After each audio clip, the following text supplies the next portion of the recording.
10, and I'm going to call this meeting of the Norfolk City Council to order. It's an open meeting posted in the northwest corner of this actual room is the Open Meeting Act. They're made accessible to all members of the public for reading. I will ask you to stand with us, if you would, please, for a moment of silence and a pledge of allegiance.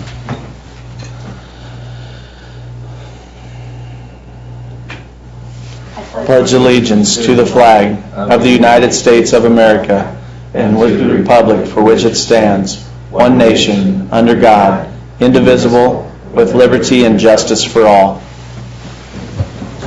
And we'll continue with roll call. Coy. Here. Lange. Here. Van Dyke. Here. Reeder. Brenneman. Here. House. Here. Saunders. Here. Okay, and in your packet was the consent agenda. I would ask for approval of that consent agenda. So moved, Your Honor. Second. A motion and a second for approval of the consent agenda is provided. If you will please vote.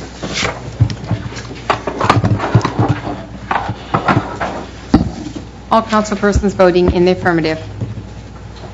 Also included in your packet was the full agenda. I would ask again for a motion to approve the full agenda as presented.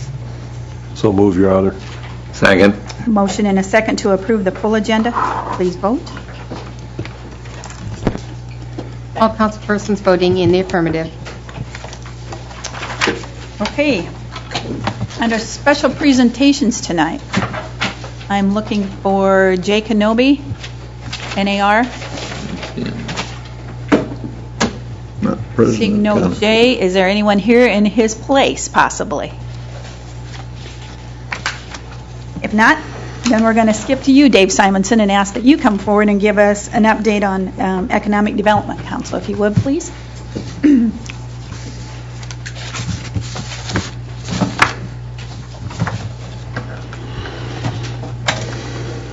Probably thinks we still meet at 7:30.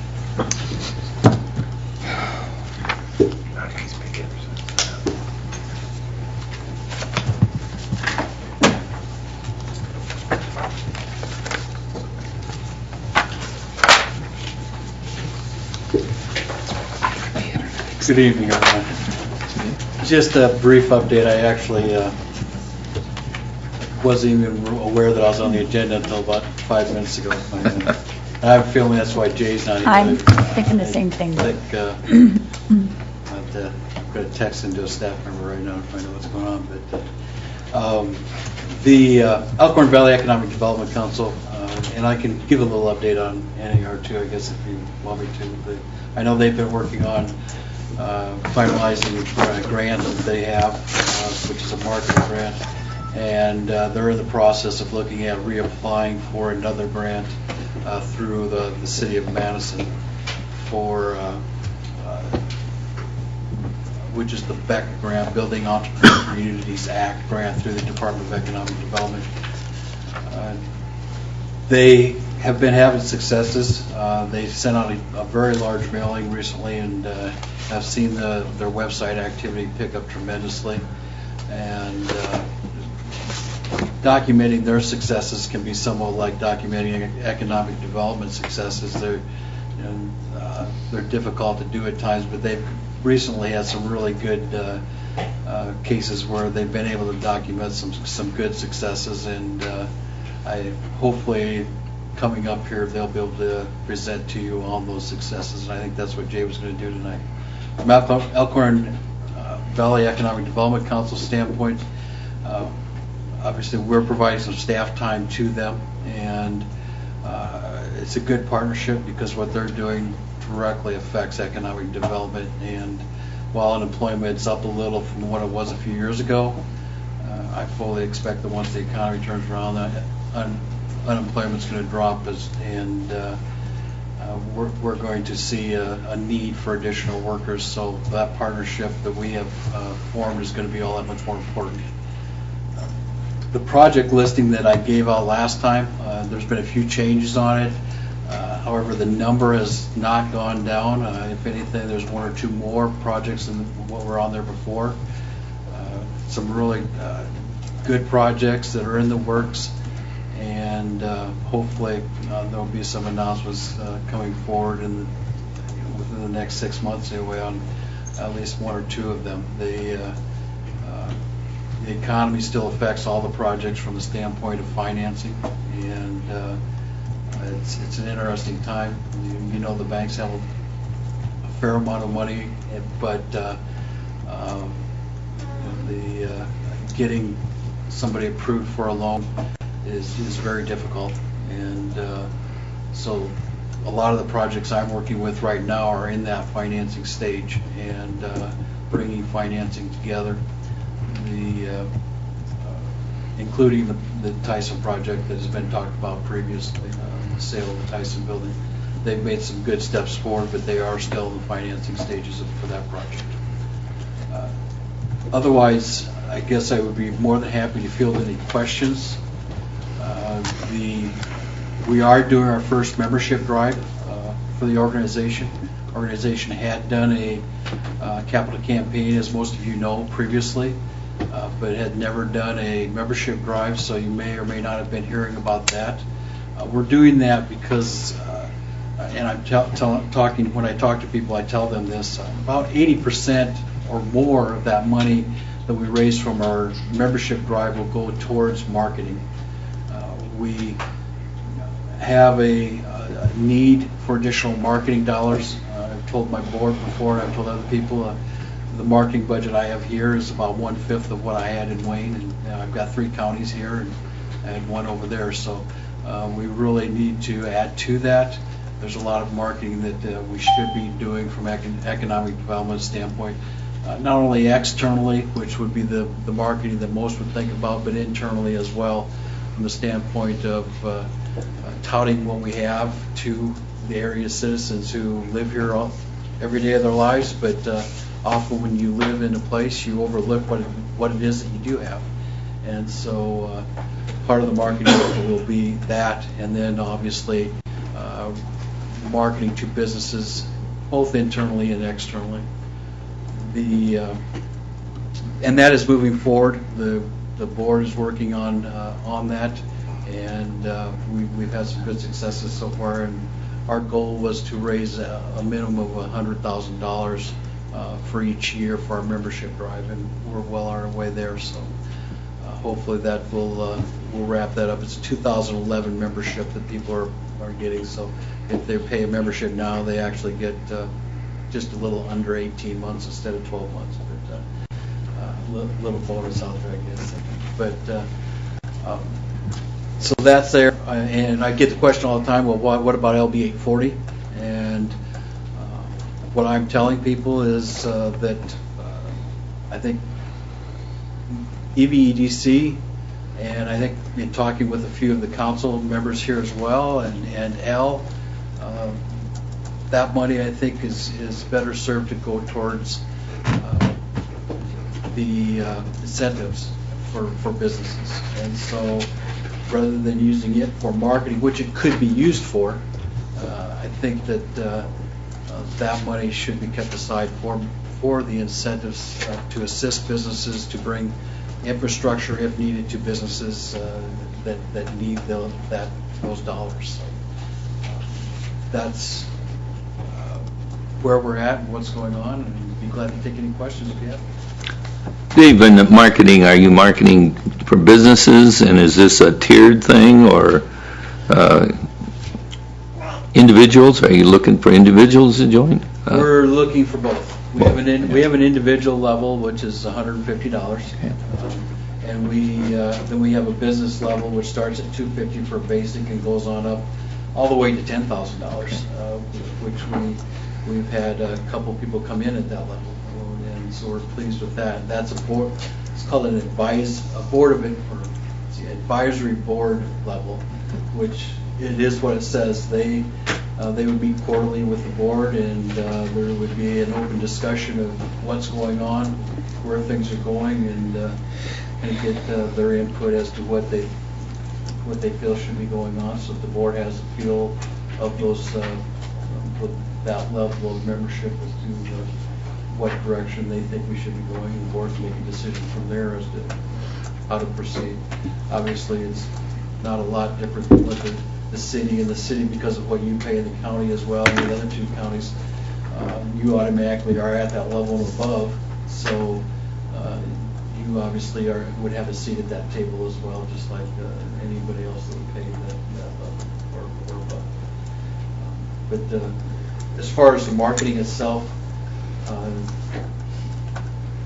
we will be marketing not directly for businesses, but we will be marketing on behalf of the community, which hopefully will have a positive effect on the businesses within the community.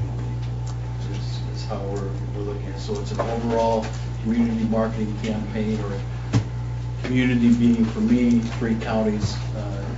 But the campaign itself will be a full campaign. We're looking at rebranding ourselves, just like you all are doing from the city of Norfolk. We've actually been holding off with the hopes that we can complement what it is that you are doing. And so we'll have new brand, new logo, new color scheme probably as well.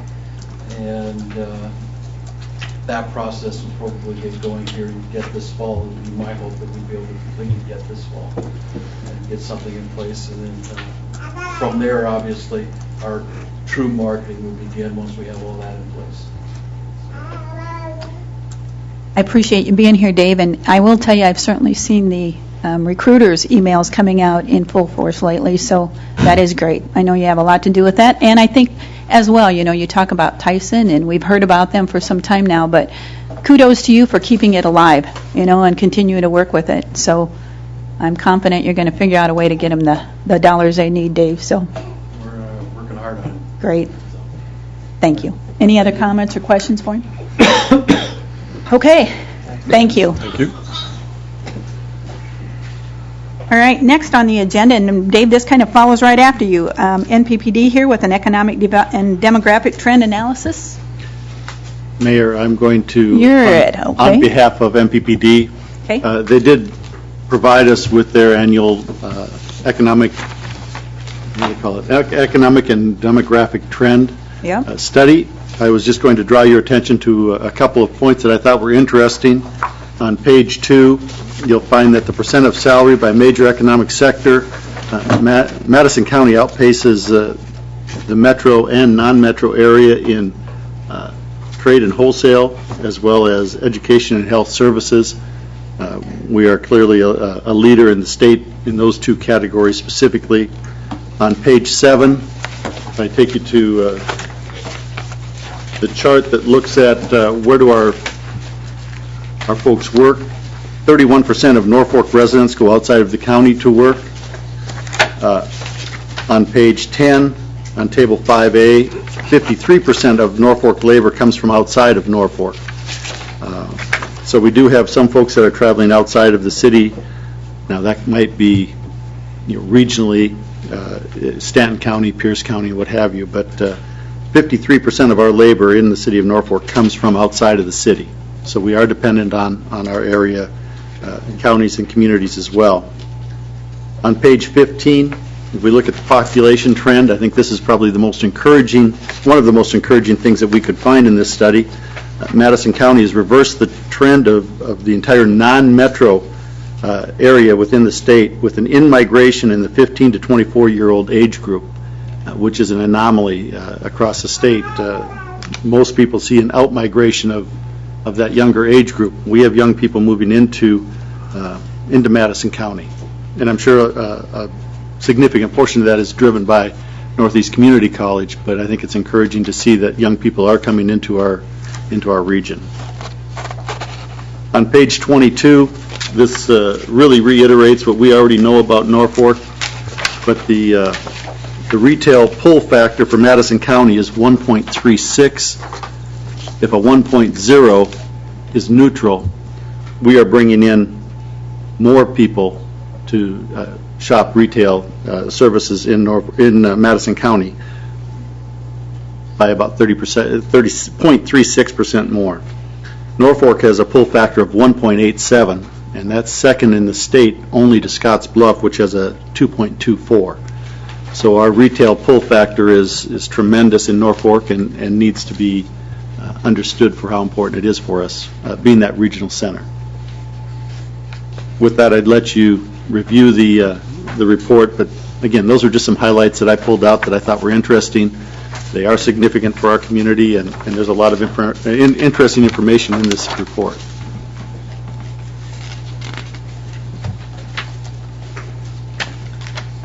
I'd agree with you. And like I say, I actually did go through some of this as I thought it was kind of interesting. I almost look at it as a 50-50 as far as workers within the community. I mean, realizing that it's just about a 50-50 split. How many are actually living in the city of Norfolk, working in the city of Norfolk, and the other 50 are from outside. So I don't know that I would have thought it was that high, but any other comments or questions, guys? We can...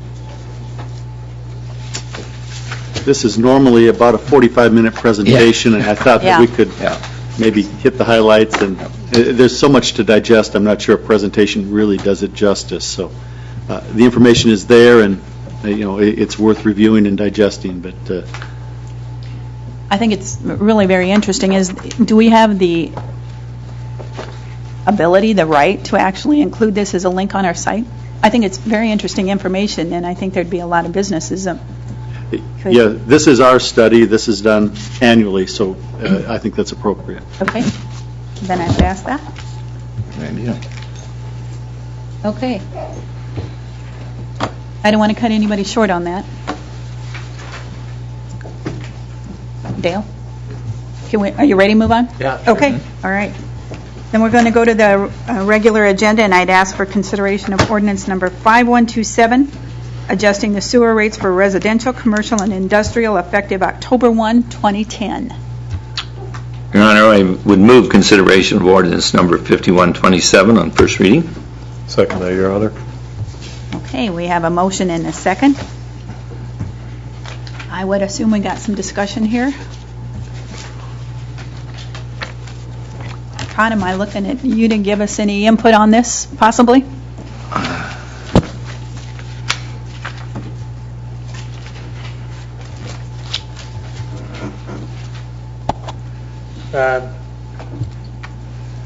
Basically, it's just 7.5% across the board.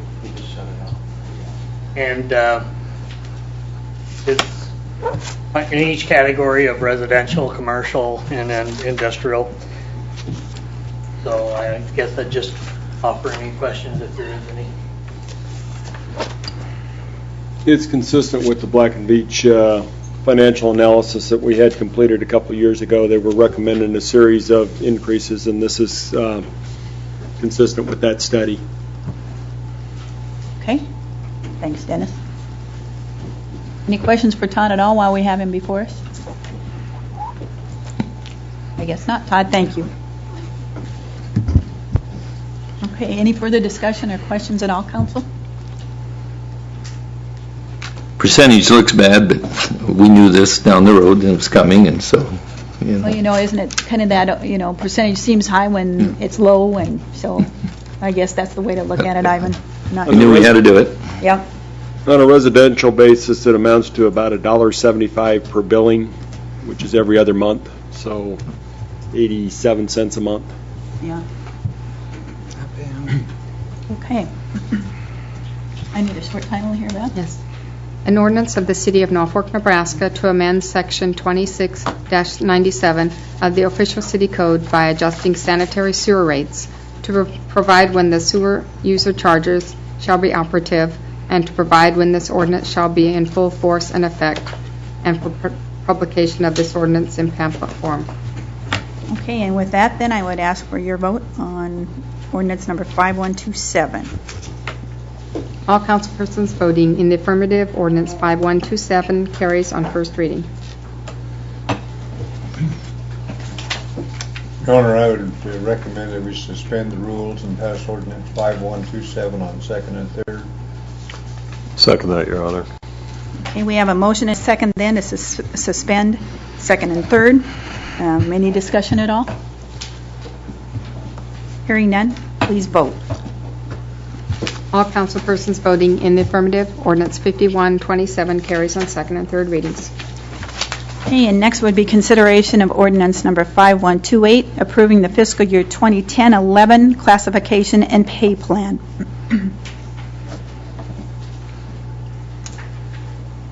Your Honor, I would move consideration of ordinance number 5128 on first reading. Second. A motion and a second. Then, any discussion? Hearing none. Short title, Beth? An ordinance of the City of Norfolk, Nebraska, classifying the employees of the city, fixing the ranges of compensation of such employees, providing a pay range, repealing ordinance number 5095, providing for publication in pamphlet form, and when this ordinance shall take effect. And with that, I would ask for roll call. All councilpersons voting in the affirmative, ordinance 5128 carries on first reading.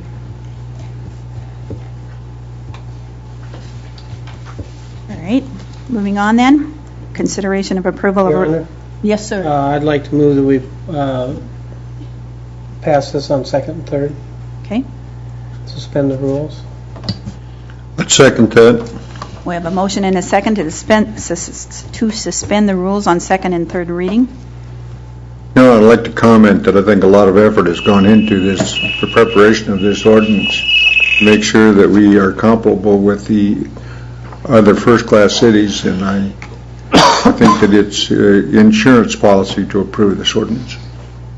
Appreciate that, Council, and I would agree with that. Certainly, I know the staff has put in a lot of time, and our HR has as well, so I appreciate your comment. Any other discussion? Hearing none? If you will, please vote. All councilpersons voting in the affirmative, ordinance 5128 carries on second and third. Next is consideration of approval of Resolution 2010-22, approving the 2010 through 2019 Capital Improvement Program. Your Honor, I would move approval of resolution number 2010-22. Second that, Your Honor. I have a motion and a second. Any further? Okay. All right. Any further discussion at all? Hearing none, Beth advises me we do have a Planning Commission report here. The Norfolk Planning Commission reviewed and approved the 2010-2019 Capital Improvement Program proposed by the City of Norfolk on August 3, 2010. It was presented by the Property Operations Manager and discussed in its entirety with the Planning Commission. The Planning Commission recommends approval of the Capital Improvement Program as presented. Thank you, and if you will please vote. All councilpersons voting in the affirmative, Resolution 2010-22 is adopted. All right, and next is consideration of ordinance number 5129 to amend section 24-165 to restrict parking on North 6th Street. Your Honor, I move consideration of ordinance 5129. Second. I have a motion and a second to approve ordinance number 5129. Any further discussion?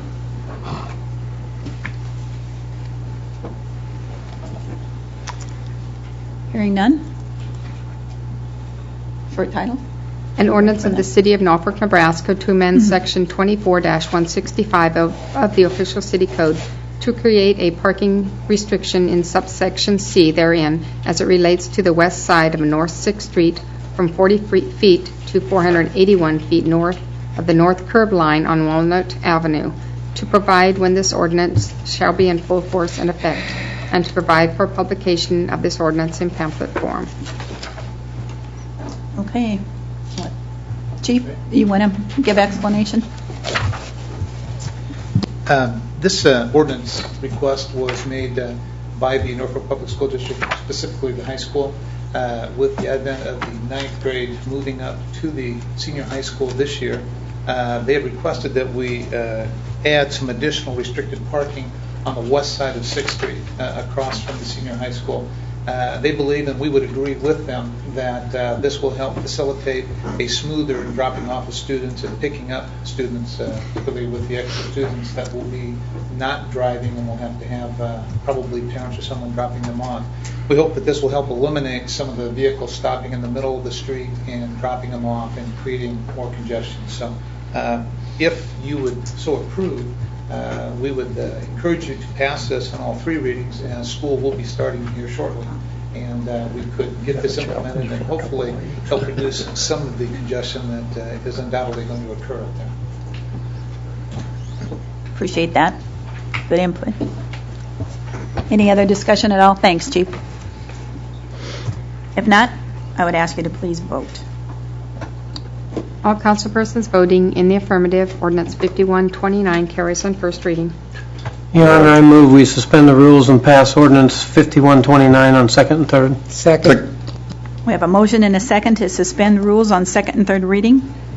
Any further discussion? Please vote. All councilpersons voting in the affirmative, ordinance 5129 carries on second and third. And next is a request for consideration of ordinance number 5130, authorizing issuance of $260,000 of public safety tax anticipation bonds. Your Honor, I would introduce ordinance number 5130 on first reading. Second. A motion and a second for approval. Discussion. This ordinance, Your Honor, is something that approves $260,000 of public safety tax anticipation bonds. We had this in our budget at $265,000. Cost came in a little bit less than we anticipated. This is paying for 2 things: police mobile data terminals. They came in at about $69,000 of cost, and then also an ambulance and related equipment, which ended up costing about $184,000. So total equipment cost was a little over $253,000. After adding issuance costs, which includes 1.1% underwriter's discount, we need a $260,000 bond issue. We're got a 12-year bond issue in here because the weighted average life of the equipment is about 12 years. These have a 5-year par call. Interest rates range from 0.75% on the short end to 3.4% on the long end.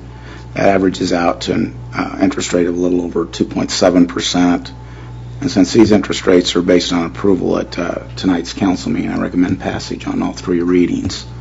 Bruce Lefber from Emeritus is here, and he can answer questions if I can't. So you have to answer any questions if you have them. Any questions at all for Randy? Okay. Title back. An ordinance authorizing the issuance of Public Safety Department tax anticipation bonds of the City of Norfolk, Nebraska in the principal amount of $260,000 for the purpose of purchasing and maintaining public safety vehicles and public safety equipment and miscellaneous costs associated therewith, directing the application of the proceeds of said bonds, prescribing the form of said bonds, providing for the levy and collection of taxes to pay the same, providing for the sale of the bonds, authorizing the delivery of the bonds to the purchaser, and ordering the ordinance published in pamphlet form. And if you will please vote. All councilpersons voting in the affirmative, ordinance 5130 carries on first reading. Your Honor, I move we suspend the rules, pass ordinance 5130 on second and third. Second that, Your Honor. A motion and a second to suspend on second and third. If you'll please vote. All councilpersons voting in the affirmative, ordinance 5130 carries on second and third. And finally, consideration of ordinance number 5131, authorizing issuance of $185,000 of special assessment bond anticipation notes for paving District 493 and 502. Your Honor, I'd like to introduce ordinance number 5131 for approval. Second.